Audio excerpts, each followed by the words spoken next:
సజావుగా ముగిసిన న్యాయవాద సంఘం ఎన్నికలు. అధ్యక్షుడిగా అనంతరెడ్డి, ప్రధాన కార్యదర్శిగా శ్రీధర్ రావు, జిల్లా ప్రధాన న్యాయమూర్తిని కలిసిన నూతన కార్యవర్గం.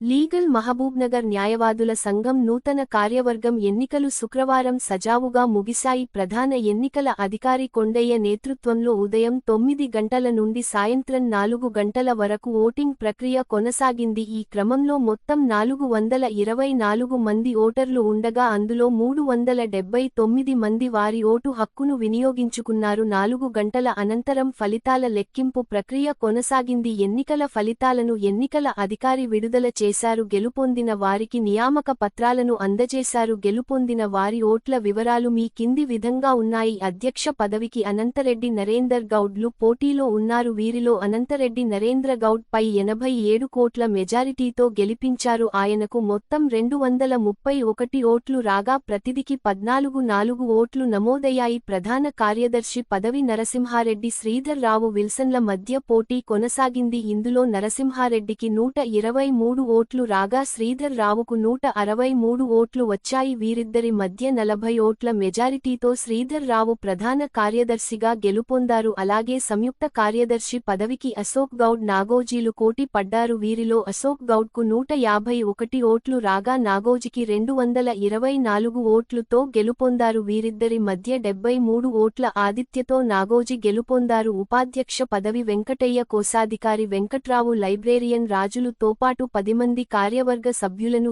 ఏకగ్రీవంగా ఎన్నికయ్యారు. గెలుపొందిన వారికి సహచర సీనియర్ జూనియర్ న్యాయవాదులు మిఠాయి తినిపించి అభినందనలు తెలిపారు. అదేవిధంగా బాణాసంచా కాల్చి హర్షం వ్యక్తం చేశారు. ఎన్నికల అధికారి కొండయ్యకు సహాయకులుగా న్యాయవాది విశ్వేశ్వర్ ఉత్తమ్ కుమార్లు వ్యవహరించారు. ఈ నేపథ్యంలో గెలుపొందిన అధ్యక్ష ప్రధాన కార్యదర్శి సంయుక్త న్యాయవాదులందరూ ముఖముడిగా అభినందనలు తెలియజేశారు. నూతన కార్యవర్గం అందరూ కలిసి జిల్లా ప్రధాన న్యాయమూర్తి పాపిరెడ్డిని కలిశారు. ఈ సందర్భంగా ఆయన వారికి అభినందనలు తెలియజేశారు.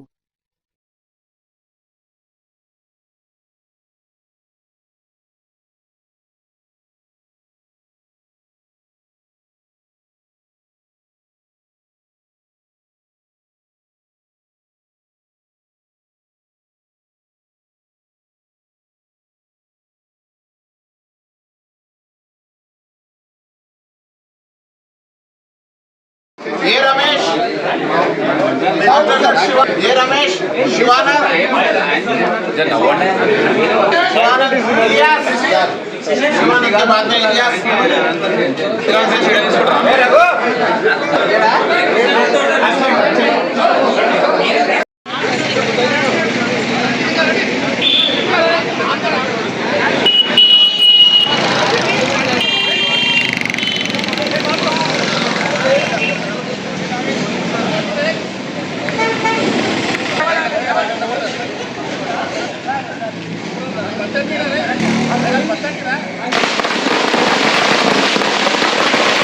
జరిగిన ఎన్నికల్లో నన్ను 5వసారి అత్యధిక మెజార్టీతో గెలిపించినటువంటి మా న్యాయవాదులందరికీ కూడా ధన్యవాదాలు తెలియజేస్తా ఉన్నా. నేను గతంలో 4 సార్లు బార్ అసోసియేషన్ ప్రెసిడెంట్గా ఉండి న్యాయవాదుల సమస్యలని ప్రభుత్వం దృష్టికి తీసుకుని వెళ్ళి చాలా సమస్యలు ఇక్కడ పార్కింగ్ సమస్యలన్నీ పరిష్కరించగలిగినాం. రాబోయే రోజుల్లో ఏదైతే రాష్ట్రంలో ఉన్న అందరు న్యాయవాదులు కలుపుకొని జూనియర్ న్యాయవాదులకు స్టైఫండ్ విషయంలో కానీ, ఇన్సూరెన్స్ల విషయంలో కానీ, ఇంకా హౌసింగ్ విషయంలో కానీ వీటన్నిటిని పరిష్కరించడానికి కృషి చేస్తానని తెలియజేస్తూ రాబో రోజుల్లో ఏ న్యాయవాదికి ఏ సమస్య వచ్చినా ముందుండి అదేవిధంగా న్యాయవాదులు కూడా నేను పోరాడి న్యాయవాద రక్షణ చట్టాన్ని విధంగా ప్రయత్నం చేస్తానని అందరికీ న్యాయవాదులందరికీ నాకు విజయంలో సహకరిస్తున్న న్యాయవాదులందరికీ అదేవిధంగా మీడియా మిత్రులందరూ కూడా ధన్యవాదాలు.